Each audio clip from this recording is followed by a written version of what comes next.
Hemos tenido desde la Ley 30/2007 una discusión acerca de si la reserva era única y exclusivamente para los centros de empleo, al amparo de la Directiva 2004, o también podían incluirse en la reserva las empresas de inserción. Como sabéis, son dos tipos de personificaciones jurídicas distintas, aunque responden a la misma filosofía de contratación social. En realidad, en la Directiva 2004 se hablaba de talleres ocupacionales, pero el legislador del 2007 dirigió los talleres ocupacionales exclusivamente a los centros de empleo, a los centros especiales de empleo, y se quedó colgando las llamadas empresas de inserción, que son las que mueven, ya sabéis, contrataciones especiales, pues niños del tutelar de menores, exconvictos, mujeres en riesgo de violencia, todo este tipo de personas. Y aquí hubo, sí, algún dictamen, algunos informes de la Junta Consultiva, algunos resoluciones de los tribunales administrativos de contratos, se pronunciaron en el sentido de que no era necesaria la aclaración o la denominación nominativa, la inclusión de la empresa de inserción en el propio texto de la disposición adicional quinta, toda vez que la personificación jurídica con la cual se cumple la reserva, que es el mandato de la Directiva de Contratos del 2004, es una decisión nacional, del derecho nacional. Pero es una decisión del derecho nacional ponerle el gorro a cada tipo de personificación siempre y cuando cumpla con la finalidad para la que está atribuida la reserva, la especial dispensa del procedimiento de licitación de adjudicación de la propia directiva. Bueno, pero dicho esto, lo ha escrito de una manera que nadie sabemos lo que quiere decir. Os leo directamente el párrafo de la norma.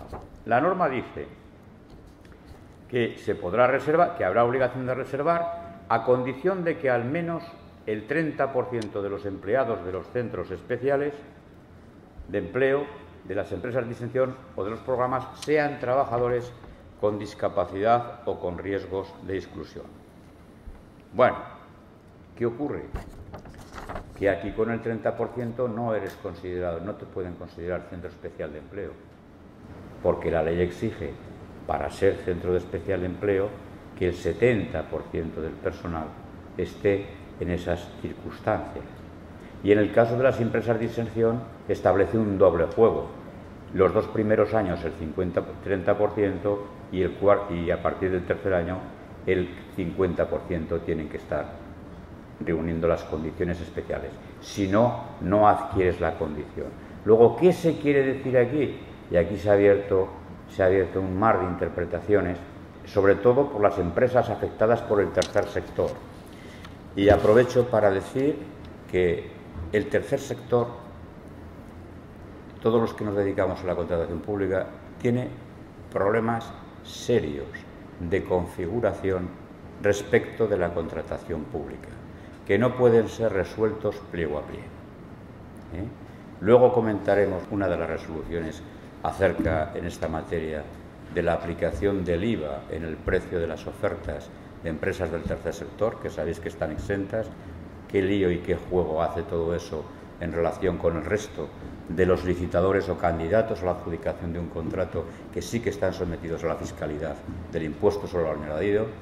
Este es otro tema.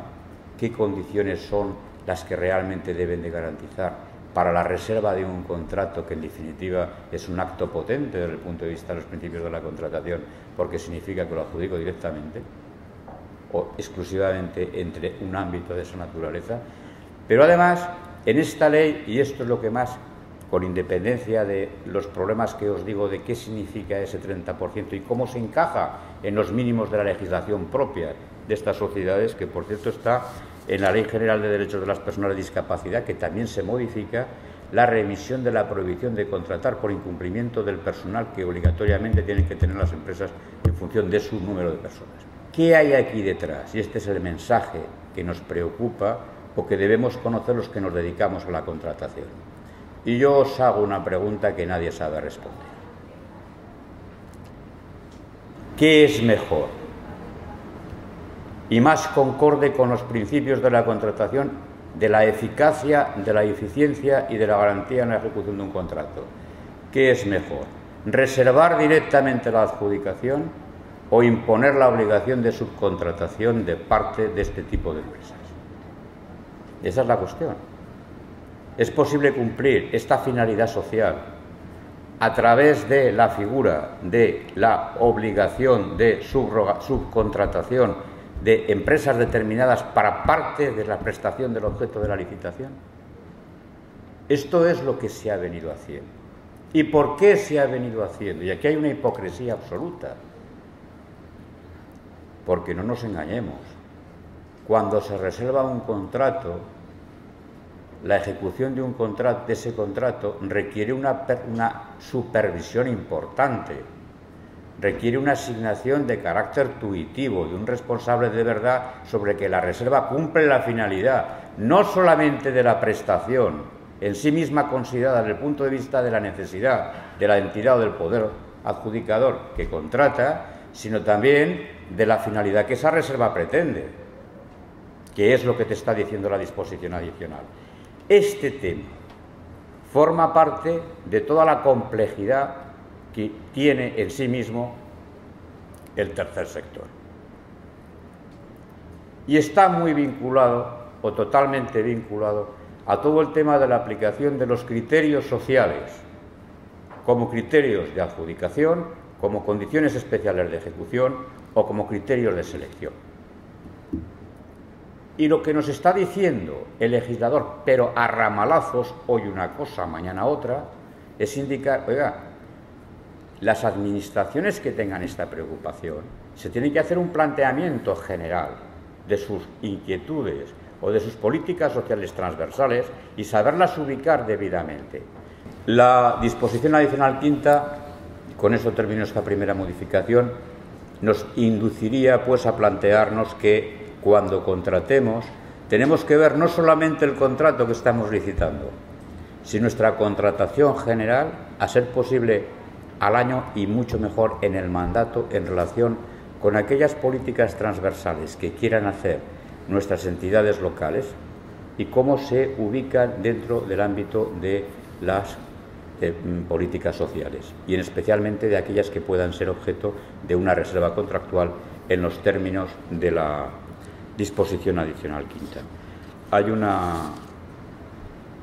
par de artículos por ahí acerca de cuál es la interpretación de ese 30% al ser disconforme o al no concordar con la reserva o el porcentaje que tienen que tener los centros de empleo y las empresas de distribución en nuestra legislación, acerca de si tienen que ser todos discapacitados, si es un plus, si no es un plus. Yo creo que en realidad lo que ha ocurrido es que quien ha redactado esa modificación en esa ley de la disposición ha copiado directamente el 30% que marca la Directiva 2014 y no se ha dado cuenta de que en España ese tipo de sociedades exigen un porcentaje superior. En consecuencia, habría que entenderlo que ese 30% sería mínimo y habría que implementarlo con la legislación nacional. Bueno, si esta es una disposición que partía de una consideración o de un planteamiento especial de un tema que nos afecta a todos y cada día más, hay una especie de, no sé cómo decirlo, de presión generalizada en los órganos gestores de la contratación en relación con todos los temas de criterios de carácter social. La hay, y hay una especie de reticencia de todos los órganos que licitan contratos a su aplicación, no porque no participen del problema de que efectivamente la contratación debe atender a criterios de carácter social allí donde se pueda y mejorar determinados sectores o ámbitos afectados duramente por la crisis o por las condiciones que sean, no, sino por el problema de que luego terminan siendo los criterios de adjudicación de esta naturaleza libros de caballerías, cuyo cumplimiento y ejecución prácticamente no se verifica y que a veces determinan auténticas igualdades y limitan gravemente el propio principio de concurrencia. Con todo esto estamos en la época en que hay que fomentar esto. Y hay alguna resolución que es valiente, yo la entiendo, porque efectivamente estamos en un momento en que la contratación se tiene que preocupar. Pero no es menos cierto que el legislador tiene que habilitar los instrumentos adecuados, porque si no vamos a ningún sitio, vamos a la nada.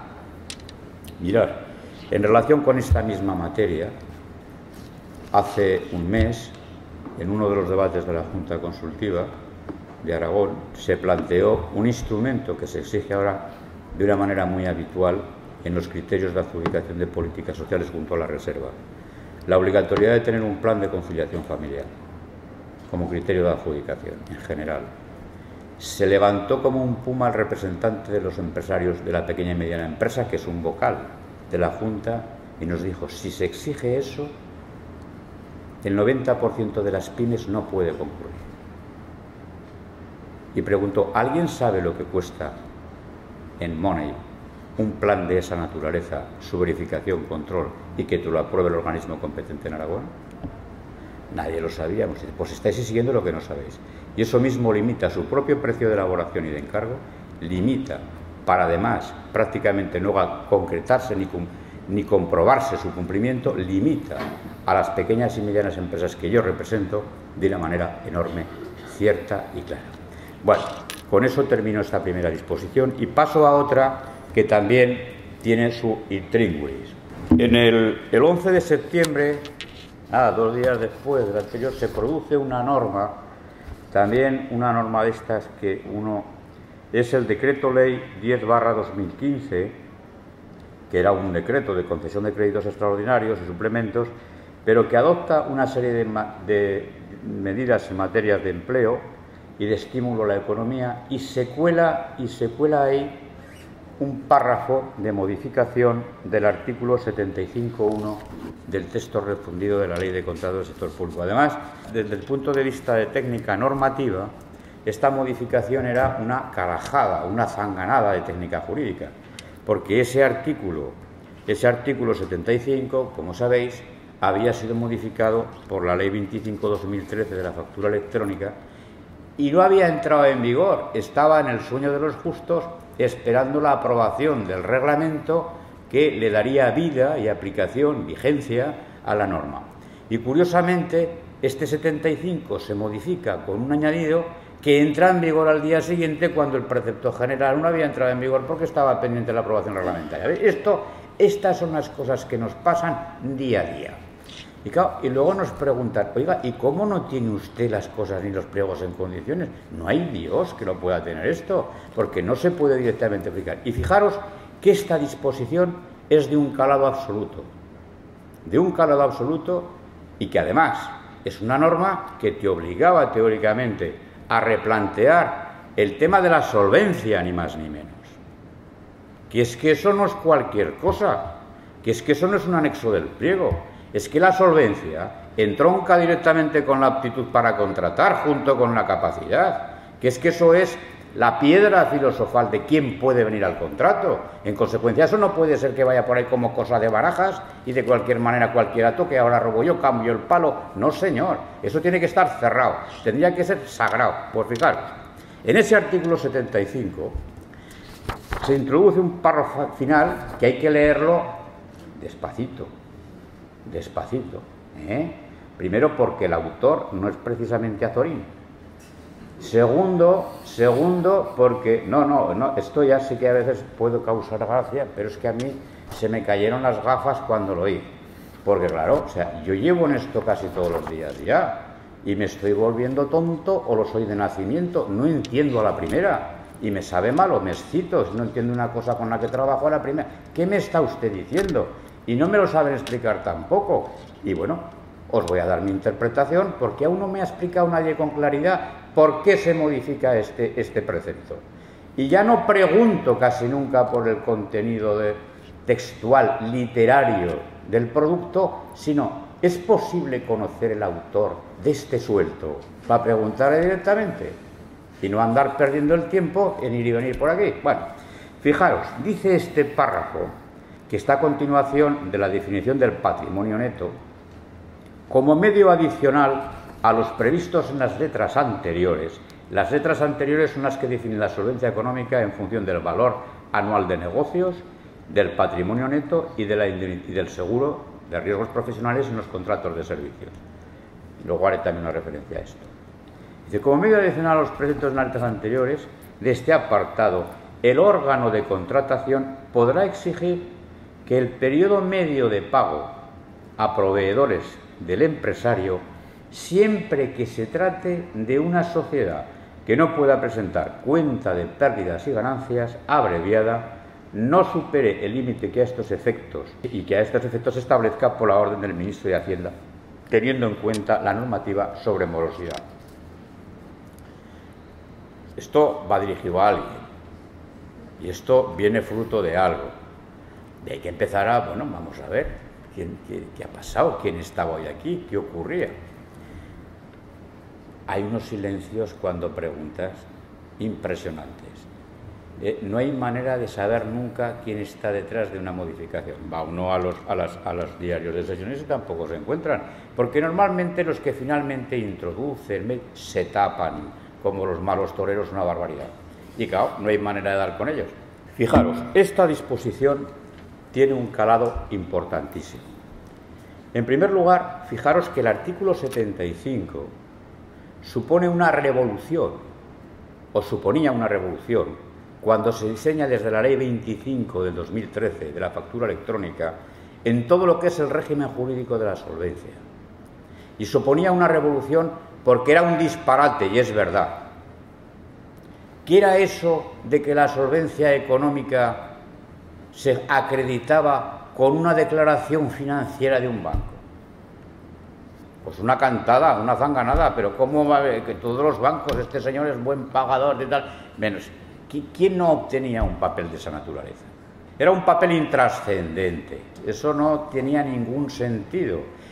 Y menos lo tenía excluir a alguien por la omisión en la presentación de semejante documento, como llegó a pasar, o pedir subsanación. Había contratistas que los llevaban a pares, barajas, llevaban allí, en fin, sin fecha, la ponían ellos. Había sido ya un hábito perverso, precisamente porque la exigencia en sí misma era un despropósito. Se elimina también, en el artículo 75 del texto refundido, y se elimina bien, ese asunto de las cuentas anuales. ¿Recordáis? Las cuentas anuales para acreditar la solvencia. Y yo siempre recordaba que la primera vez que asistía a una mesa de contratación en mi casa, voy a decir en mi casa por no decir el sitio verdadero, en mi casa, pues me quedé absolutamente, en fin, sorprendido no, de piedra. Presenta un caballero licitador candidato a un sustancioso contrato las cuentas anuales en la edición publicada del boletín de su propia empresa, como es lógico y natural, una revista empresarial que parecía el hola de la empresa, foto del consejo de redacción, saluda del señor presidente, y en la parte final de los anexos había un resumen de sus balances y de sus cuentas. Y el hombre venía allí pues tan contento y satisfecho de decir, ¿qué edición les traigo yo de mi poderío económico? Bueno, pues el hombre se quedó absolutamente blanco y pálido cuando la mesa le escupió el documento. Dice, mire usted, esto no son trazas ni maneras. Aquí me tiene usted que venir con un testimonio notarial o con un certificado del registro mercantil acerca de cuáles son la situación de las cuentas esas. Joder, o sea que tengo que pedir, señor, tiene usted que ir al notario y suplido. Tiene usted que venir con un papel. Bueno, pues nada, el hombre se marchó y a los 3 días, el plazo reverente del reglamento, vino con el testimonio notarial de la contabilidad. Pero si se había quedado de piedra, entonces se caía al suelo. Porque una vez presentado el testimonio notarial, dijo el señor de la mesa, archívese en el expediente, punto y pelota. Nadie miró lo que ponía allí. Ni falta hacía. ¿Por qué? Porque parecía que es la propia presencia del documento invadía de seguridad y de confianza a toda la mesa y no hacía falta ya más. Si don Fidel, el notario, había dado testimonio, sobraban más palabras. Bueno, lógicamente, el artículo 75 necesitaba una reforma de calado, una reforma de sentido común. Y por eso es verdad que las cuentas en total no desaparecen, sino que de alguna forma se modifica su sistema de juego en el tema de la solvencia, porque son determinantes para el patrimonio neto, que es otra magnitud que ahora sí que va a ser la que acredite, o la ratio correspondiente que pueda acreditar la solvencia, ¿no? En definitiva, como yo digo siempre, la solvencia se exige solamente para garantizar que el empresario será capaz de pagar las nóminas antes de que nosotros cobre de nosotros, que cobrará cuando venga quien venga. En fin, entonces, para que los trabajadores estén tranquilos y haya paz, se exige una solvencia económica. Esta modificación, primero, la forma de leer una norma, al menos en materia de contratación, es preguntarse en primer lugar, ¿a quién afecta esto? ¿A quién va dirigido? De entrada, dice que tienen que ser sociedades siempre que no puedan presentar cuentas de pérdidas y ganancias abreviadas. Entonces hay que ir al Real Decreto Legislativo 1/2010, por el que se aprueba el texto refundido de la Ley de Sociedades de Capital. ¿Y estos quiénes son? ¿Quién puede presentar la cuenta abreviada? Los menudos, la pequeña y mediana empresa. Luego para estos no va. Esto va para grandes sociedades. Para grandes sociedades, para grandes empresas que facturan por encima de 8 millones de euros, son los que podrán, cuando la orden ministerial lo diga, acreditar la solvencia económica a través de la justificación que se diga del periodo medio de pago. Y claro, ¿qué es lo que hay aquí? Pues claro, al final uno dando vueltas dice, pues ya lo he encontrado, pero me ha costado. Lo que hay aquí, en definitiva, es que hay un verdadero problema con la aplicación de la ley de morosidad, de la directiva de morosidad en España. ¿Por qué? Porque establecemos, en estos momentos yo creo que debe estar el plazo en 85 días, el precio medio de pago en general debe estar en 85 días más o menos. Aunque en ese porcentaje de esa estadística, los que realmente más cumplen son la pequeña y mediana empresa. Las grandes empresas pagan todos a 4 meses y más. Y como consecuencia de esa especial morosidad de las grandes empresas, en el Congreso de los Diputados han venido registrando cantidad de iniciativas en el sentido de establecer sanciones, en el sentido de establecer que quien incumpla el periodo de pago que se establezca, que sabéis que son los 2 meses correspondientes en la directiva de morosidad, se les imponga una sanción. Y para quedar bien, esas mociones en el Congreso no se tramitaron y a cambio debió salir una paccionada que era esta. Hombre, se puede poner una medida de estímulo que se podrá poner a aquellos que paguen menos tal, para aquellas en sociedades grandes, el periodo en medio de pago en la medida en que ven la orden ministerial, lo fijemos que sea de 30, 35, 40 días, será una forma de acreditar solvencia. Pero claro, este tipo de medidas que son un brindis de una institución o de una especie de compromiso parlamentario, toca el texto refundido, que nosotros a veces no sabemos en qué manera nos afecta y, en definitiva, en la medida en que establece la posibilidad de justificar la solvencia por un medio, tú lo tienes que tener previsto y lo tienes que tener admitido, porque si no te juegas una causa de exclusión. Y eso son palabras mayores. Esta es la razón. Buscando, encontré que, por ejemplo, solamente existe obligación de pago en el plazo en la ley del comercio minorista. O sea que los que sí que tienen la obligación de pagar, porque si no pueden ser objeto de sanción, son los pequeños comerciantes, que está en una ley en la ley minorista del año 96 de ordenación del comercio. Y curiosamente no existe una norma de esa naturaleza relacionada con el comercio mayorista. Por eso ha habido siempre, tanto Convergencia y Unión como Izquierda Unida, en los últimos 4 años de la legislatura anterior, presentaron en este sentido varias proposiciones que al parecer terminaron en esta modificación del último punto del artículo 75 del texto refundido, sin que nadie nos explicara nada. Y vamos a pasar ahora a una de las normas estelares, que además durante estos días habéis reflexionado sobre ella dentro de las jornadas que ha organizado la Diputación junto con la Fundación Democracia y Gobierno Local. Fijaros, esta ley, que es la Ley 40, es una ley muy ambiciosa, es una ley muy importante, es una ley que nos afecta directamente, a pesar de que es una ley básica del Estado, es una ley que va dirigida al Estado General del Estado, que nos afecta de múltiples formas al mundo local. Me estoy refiriendo a la ley del sector público. Básicamente, ¿cómo nos afecta al mundo local? Por una parte, porque tenemos que comprenderla y conocerla siempre que nuestras entidades se relacionen con el Estado.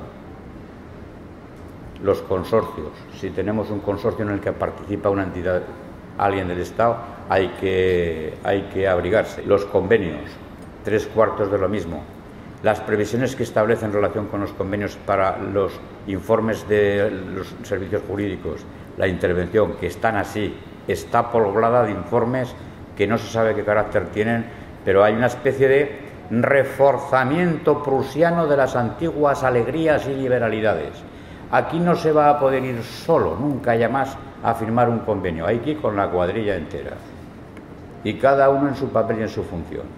Bueno, pues esta ley, y os preguntaréis, y pregunto yo, que ese fue mi primer motivo, porque a mí se me pasó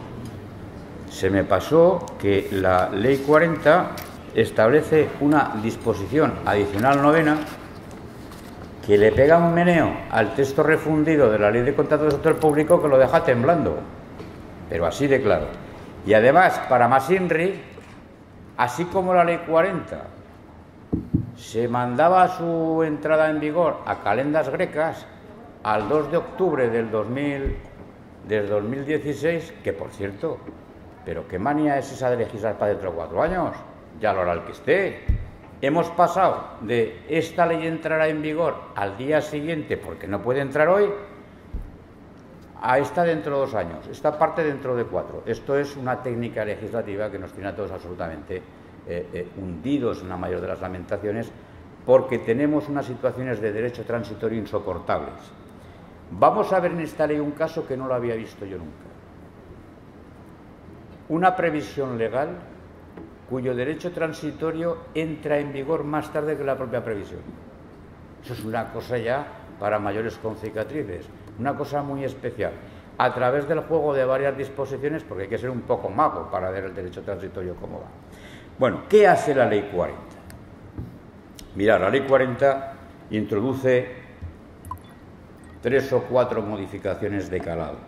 La primera introduce la regulación a la que ayer me refería en el ámbito de la jornada anterior y que os resumo brevemente en la parte que afecte por los que no estuvieseis aquí. Introduce una regulación ex novo y propia del encargo a medio propio. Además, con un reforzamiento importantísimo. ¿Por qué? Porque además de que el encargo a medio propio, primero, no se le puede volver a llamar nunca encomienda de gestión. La primera. Eso la primera, para que empecemos a clarificarnos los aposentos de la cabeza. Y esto es clarísimo. A partir del día 2 de octubre del 2016, todo el mundo que trabaja en la administración local tiene que distinguir entre convenio, encomienda de gestión, encargo a medio propio y contrato, que son regímenes jurídicos diferenciados. En el supuesto del encargo a medios propios, primera condición, cumplimiento de los requisitos TECAL, control real por parte del poder adjudicador o la administración que encarga de la institución del ente instrumental que va a hacer la prestación. Y lo que es más importante, que el medio propio tiene que tener los medios necesarios para desarrollar el encargo. Porque el encargo es un mandato, no es una encomienda, ni un contrato, ni un convenio. Es un mandato que hace quien lo puede hacer a quien lo debe obedecer. Y a cambio del mismo se abonará la tarifa que esté estipulada en función de la propia creación del medio propio. Eso es lo esencial. Y a continuación viene donde entramos nosotros. Como consecuencia del dictamen del Tribunal de Cuentas, se ha reforzado el tema de la justificación, el tema de la acreditación, el tema de la oportunidad, de la economía, de la eficiencia, de que el encargo a medio propio es mucho mejor que contratar. Y eso se le hace decir a alguien en una cosa florida y bonita que se llama memoria del encargo, y se le hace validar a alguien que se llama interventor de administración local, que tendrá que validar que en esa memoria se contienen los datos y criterios necesarios y suficientes para decir: es mejor prestar el servicio de recogida el servicio de limpieza viaria con medio propio que con contratación, que externalizarlo. Y entonces, claro está, que es lo que yo os comentaba ayer, alguien dirá: ¿y cómo sé yo que es mejor prestarlo directamente si no lo he contratado nunca? Bueno, estas cosas. Tener en cuenta que el régimen jurídico de los medios propios sufre un cambio un cambio normativo importantísimo, fruto de la presión del Tribunal de Cuentas en el legislador. No vale. ¿Por qué? Porque la mayoría de las encomiendas de gestión que ha habido, cuando el Tribunal de Cuentas ha llegado a fiscalizar el expediente, se ha encontrado en que no había motivación. ¿Por qué encarga usted esto a un medio propio? ¿Qué finalidad tiene? Cuando ese medio propio me consta a mí que no tiene medios, porque solo tiene un gerente y una secretaria. ¿Qué es lo que esconde usted? ¿Qué es lo que está haciendo? ¿Encargarle la prestación del contrato de edificación de la residencia para que luego el medio propio contrate a su vez a un tercero sin seguir el procedimiento de la Ley de Contratos del Público? Esa era la finalidad y eso es la que la Ley de Régimen Jurídico en el artículo 89 ataja de canto. Este es un debate que no está terminado. ¿Cómo se le encarga a un medio propio? ¿Cómo lo hemos venido haciendo hasta ahora? Pues había de todo en botica. Había quien hacía un convenio. O sea, el propio ayuntamiento le encarga a una sociedad suya y firmaba con la sociedad un convenio administrativo. ¿Pero qué está usted haciendo? Esto no puede ser de ninguna de las maneras. Un convenio significa ¿el qué? La posición simultánea de dos voluntades en el mismo plano. Un subordinado, de quien depende, no puede estar en el mismo plano. Luego no hay ningún convenio, lo que hay es un ordeno y mando. Otra cosa es que el régimen jurídico de ese ordeno y mando tiene que venir en la propia constitución del medio propio. Bien. Y entonces la ley, que se preocupa de regular todo el régimen jurídico del encargo, finaliza con algo que parece que es una tontería y no lo es, que es lo que os comentaba al principio. Y además hay que decir que esta sociedad hay que ponerle en el título MP, medio propio, para que lo sepa todo el mundo, para que sepa que si es medio propio del Ayuntamiento de Bilbao, no lo puede ser de Salamanca, porque irá con su propio DNI. Bueno, esa es la primera intervención, la primera medida que tenéis que entender como importantísima de la Ley 40, y fijaros que esta novedad viene en la parte dispositiva del propio texto legal, en el propio derecho sustantivo de la ley. Bueno, hasta aquí, correcto. ¿Qué hace la Ley 40? La Ley 40, en primer lugar, entiende y considera que los entes instrumentales, en general, de la Administración del Estado, pueden ser, entre otras cosas, medios propios de las administraciones y organismos públicos que tal. Y establece su régimen jurídico. Y ahora viene la sorpresa. Va uno a la disposición adicional 9 de la ley y se encuentra con que hay una nueva regulación de las prohibiciones de contratar, se modifica el 60 del texto refundido, se establece una modificación de la concesión de obra pública y del contrato de gestión de servicio público de calado, en cuanto a los temas de resolución, los temas de liquidación, los temas de adjudicación, y se establece la creación de una oficina nacional de probable, en fin, que todo eso entra también en vigor en función de lo que como se le ha ocurrido. Y yo pregunto, ¿y por qué se ubica eso en la Ley 40 de régimen jurídico del sector público? ¿Qué razón había? Porque en definitiva, y fijaros que esto es así, la parte que más o menos nos afecta más es el tema de las prohibiciones e incompatibilidades de contratar, es el régimen de las prohibiciones de contratar. Y eso se obtiene directamente de la Directiva 2014. Se le da un rebozo y se introduce una disposición adicional 9 con el alcance de que eso a los 20 días va todo de marcha. Y nosotros los pliegos, en fin, están como están. Y hay modificaciones sustanciales en el ámbito local, bueno, en general. Pero la pregunta es, oiga, ¿y por qué no en una disposición adicional no ha metido la transposición entera del anteproyecto y nos hubiese evitado aquí tanto historia? Bueno, ¿qué creéis que ha ocurrido para que se hayan adelantado el tema de las prohibiciones de contratar en la disposición adicional 9?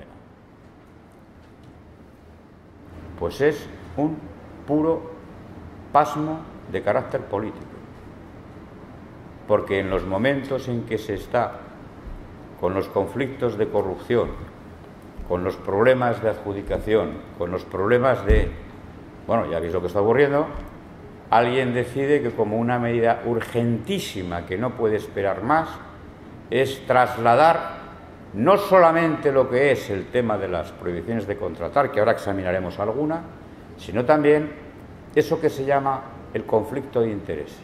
El conflicto de intereses que nos afecta directamente a todos en la forma en que se define en la directiva, porque prácticamente se copia cuasi sin saber muy bien qué alcance tiene. Pero está hecho también sin reflexionar debidamente. Y aún os adelanto más. En mi comunidad autónoma anda ya por las Cortes de Aragón un proyecto de ley de contratos en las que se define el tema del conflicto de intereses, pero no os podéis imaginar de qué manera. En una ley que se llama de ética e integridad de la gestión pública, y que está ya, y que se está tramitando en estos momentos, se recoge toda esta modificación y todavía se amplía, motivo de la situación concreta que está pasando el país en relación con la sensibilidad que hay de estos temas que estamos llevando de estas maneras.